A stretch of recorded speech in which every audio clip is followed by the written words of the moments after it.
হিমালয়ের পাদদেশের জেলা পঞ্চগড়ে বাড়ছে শীতের তীব্রতা, তাপমাত্রা নামছে ক্রমাগতভাবে। সকালে তেঁতুলিয়ায় সর্বনিম্ন তাপমাত্রা রেকর্ড হয়েছে 13.2 ডিগ্রি সেলসিয়াস।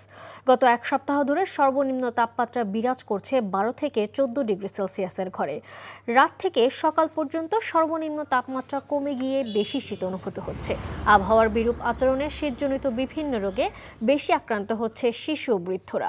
সদর হাসপাতাল সহ উপজেলা স্বাস্থ্য কমপ্লেক্সগুলোতে শীতজনিত রোগে আক্রান্ত রোগীর সংখ্যা বেড়ে চলেছে। ডিসেম্বর থেকে পঞ্চগড়ে মৃদু শৈত্যপ্রবাহ বয়ে যাওয়ার আভাস দিয়েছে আবহাওয়া অফিস।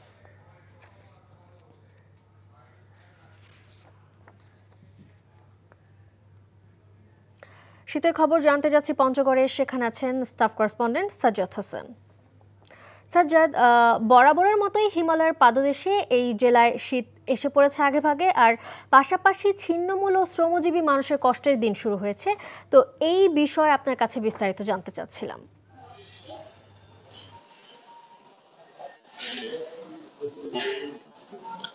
জি, ধন্যবাদ মালিয়া। আপনি জানেন আসলে পঞ্চগড় শীতপ্রবণ জেলা। যদিও এবার অন্যান্য বছরের তুলনায় কিন্তু এখন পর্যন্ত শীত তেমন একটা আমরা চোখে দেখছি না। অন্যান্য বছর কিন্তু এর আগে ভাগেই বাংলা কার্তিক মাসেই কিন্তু শীত শুরু হয়ে যেত, কিন্তু এখন অগ্রহায়ণের প্রায় মধ্যবর্তী সময় চলছে। এখন পর্যন্ত কিন্তু আমরা সেই রকম ভাবে শীতের আমেজ লক্ষ্য করছি না।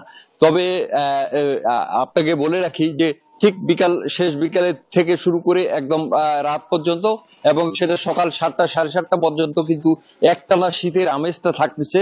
এই সময়ে যেহেতু তাপমাত্রা নিচে নেমে যায়, এই কারণে এখানে শীতের আমেজটাও লক্ষ্য করা যাচ্ছে। তবে এক কথায় আমরা বলতে পারি যে এখানে যেরকম শীত পড়ে আর কি, ঠিক সেই রকম শীত এখন পর্যন্ত আমরা দেখিনি। এটা আসলে শীতের আমেজ এখন লক্ষ্য করছে, কারণ সকাল 8টার পরে এত রোদ ঝলমলে রোদ আমরা পাচ্ছি যে সবাই আসলে উষ্ণতা নিচ্ছে এই শীতের সময়ও। আর আমরা আসলে জানি যে এখানে আসলে গত 10 দিন ধরে কিন্তু তাপমাত্রা দেশের সর্বনিম্ন তাপমাত্রা বিরাজ করছে। হয়তো আগামীতে আরো বেশি তাপমাত্রা কমে যাবে বলে মনে করছেন আবহাওয়াবিদরা। এই ছিল আমার কাছে পঞ্চগড় থেকে শীতের সর্বশেষ তথ্য।